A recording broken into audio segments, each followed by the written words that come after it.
This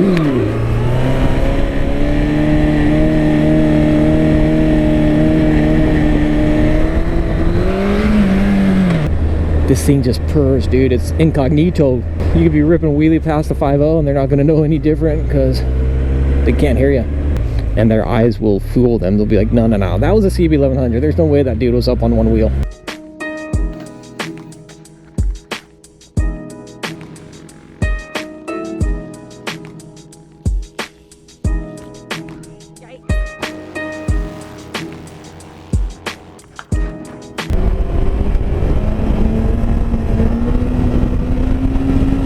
Alright, let's start off with a bang, a nice little wheelie. Drop a comment below if you want a wheelie tutorial specific to this motorcycle, because I'll say it's not really easy to do, but it is possible, obviously. Alright, buenos dias, que onda, que paso, amigos? Welcome back to the channel, John's Moto Garage. I did a video a while back on this bike, and I said, hey, let me know if you'd like a how-to wheelie tutorial specific to the CB1100, and I had a ton of people requesting it. Enough people to justify and give me the excuse to come out here and pop a few more wheelies on this beautiful, awesome machine. I'm going to do kind of a thorough how-to wheelie specific to this bike. Now, a few things go without saying. For one, ride at your own risk. For two, wear proper gear. For three, if you're going to do wheelies, ideally find a place, you know, off public streets where you don't have traffic and distractions, and you're not going to be putting anybody else at risk,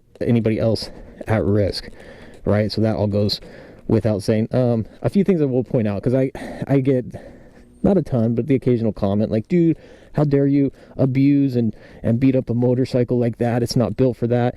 I mean, the argument could go both ways. I don't know what the designer intended specifically for this bike. Yeah, it's probably not purpose built to be on one wheel, but it can do it. Bikes take a more abuse and a more of a beating when you're learning the wheelie. I know this from experience. Once you have the fundamentals dialed in and you can easily get up to that, you know, sweet spot doing a wheelie, the bike doesn't take as much abuse, especially if you know what you're doing, and when you come down you accelerate out of it, so you're not blowing out the shocks and all that kind of thing. So do what you want with your motorcycle.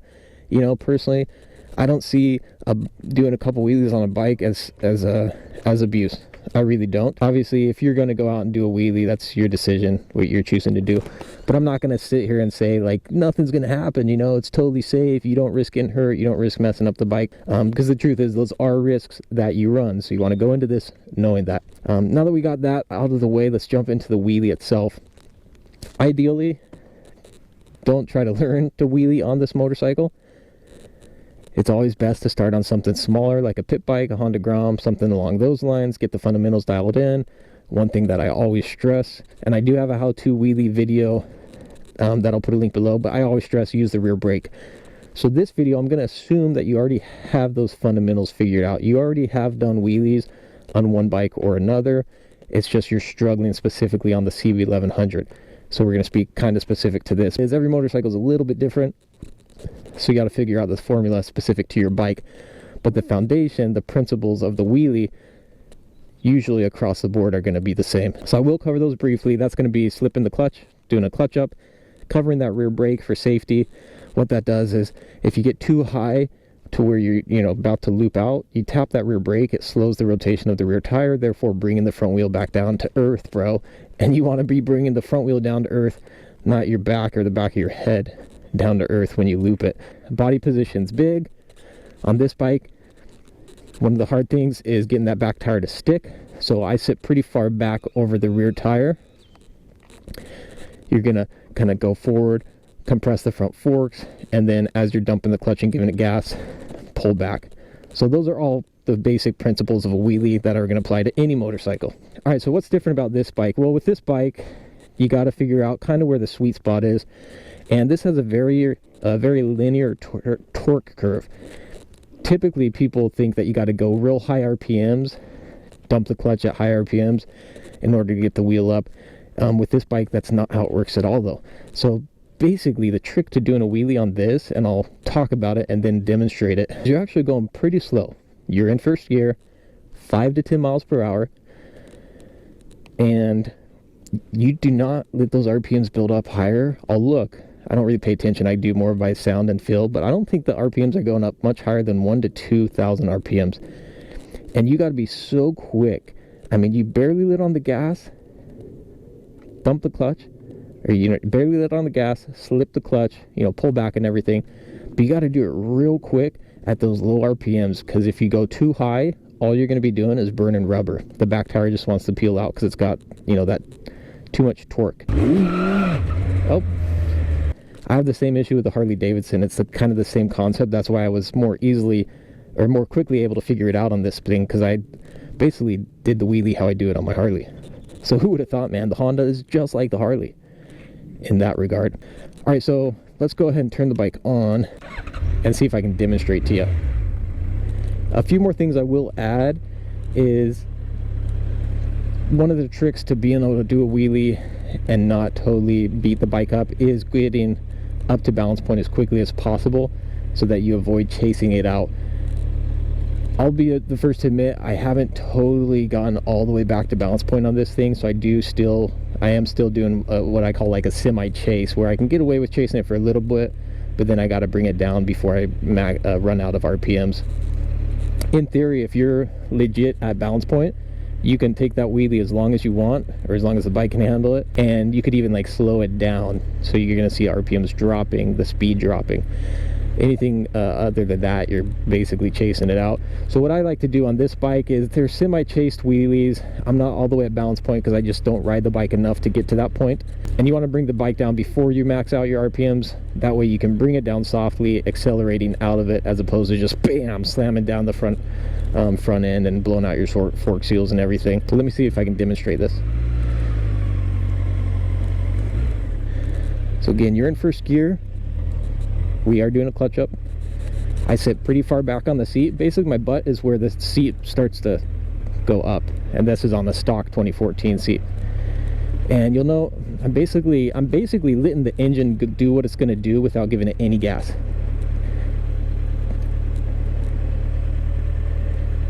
Compress the forks, clutch in, and bring it up. Oh,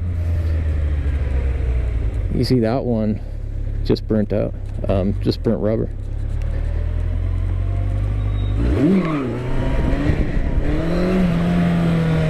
So that's obviously real quick. I didn't have a lot of space or room to work with, but you can see I was able to accelerate out of it. But it is so quick. I mean, I can't even look because it's so quick and I'm paying attention to the road in front of me. But I would have to guess you're probably at 2,500, maybe 3,000 RPMs, if that. But it is the quickest motion. I mean, you are literally just almost like hitting a button, just whoosh, and doing it. Anytime I stall or I let the RPMs build up too high, or I'm not just real quick with that motion, it doesn't work and the wheel doesn't come up in the air. So that's the trick on this bike. That's the only way I figured out to do it. And I've messed around in second gear a little bit and have not had any luck. And you'll hear it still chirps a little bit. Like you still get that little chirping with that back tire where it's wanting to burn out.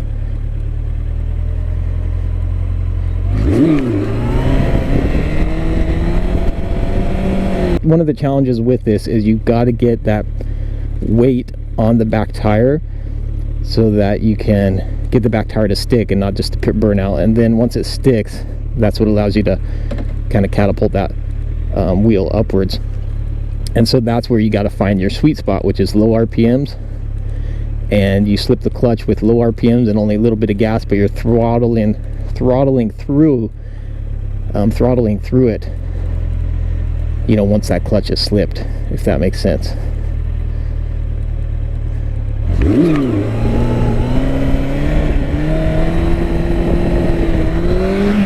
And then you see there, that was a good example of being able to kind of throttle out of it and bring the front wheel down softly. And then the key from there is just trying to get it up to balance point. And that's the hard part. I mean, balance point on this bike and many bikes really, it's far back there, man.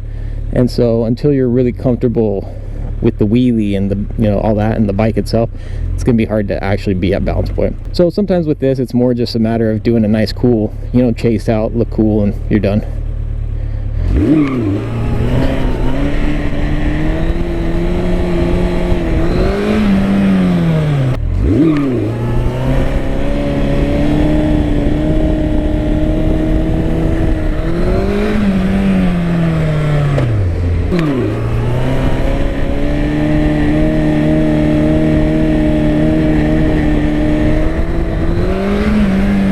again, you'll know my, you know, clutch in gas release is like split second. It happens real fast. You blink, you'll miss it.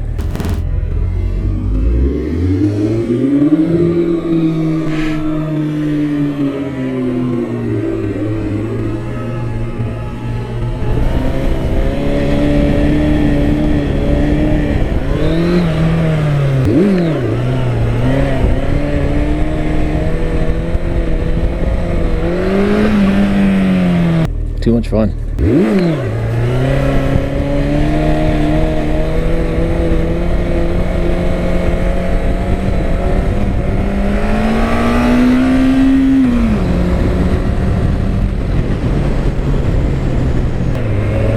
There you go. The biggest challenge I think for most people is going to be actually getting the tire to stick, and you're going to be burning rubber. Just kind of the nature of the way this bike is geared. I will say stand-up wheelies make it a lot easier, but if you're not comfortable doing stand-up wheelies on other bikes, then that's going to be very awkward initially. But the reason it's easier is because your weight's already on that back wheel, and it is one of those things you just kind of got it. You have to go out there and experiment a little bit with it.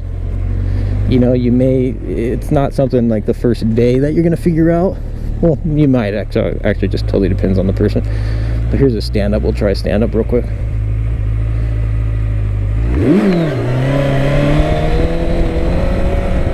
And again, for me, like I said, I'm still very much chasing these out. You know, I didn't buy this bike to stunt it, and so while it's fun to go out and do the occasional wheelie and, you know, get one for the video, it's not like I just go out and spend hours and hours practicing wheelies on this motorcycle. But there you have it, guys. The CB1100, it is totally wheelieable.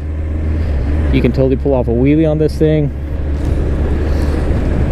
right at your own risk. You know, be safe out there. I like that this bike is unassuming, and I think most people looking at somebody on this bike are not going to expect, like, all of a sudden, bam, you're up on one wheel. And so that's one of the things that I think is kind of cool, and, you know, show off for the kids and all that kind of thing. So that's what I like about the CB1100 as far as the wheelie goes. If you don't dig it, don't do it. Nobody's putting a gun to your head.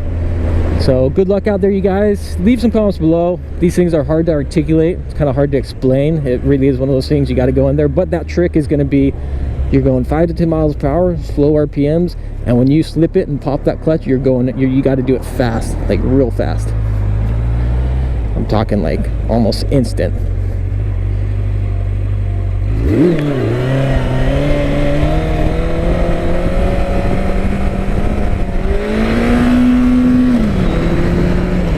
And then again, as always, if possible, accelerate out of it, minimize any impact when you touch back down to earth. And that'll make your wheelie experience on the CB1100 unlike any other, and it'll be a blast.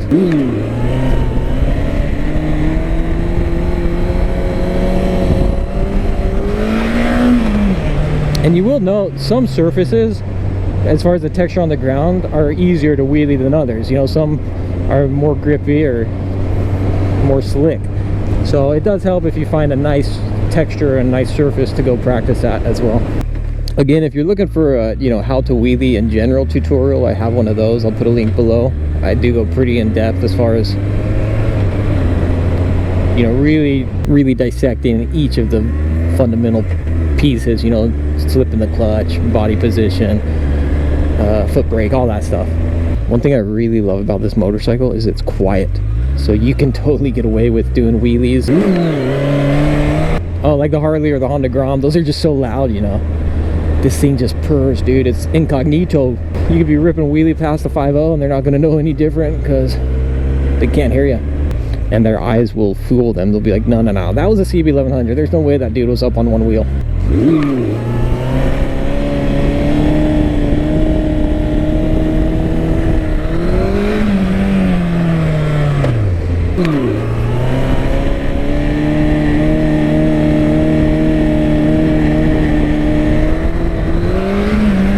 But again, you'll know my, you know, clutch in gas release is like split second. It happens real fast. You blink, you'll miss it.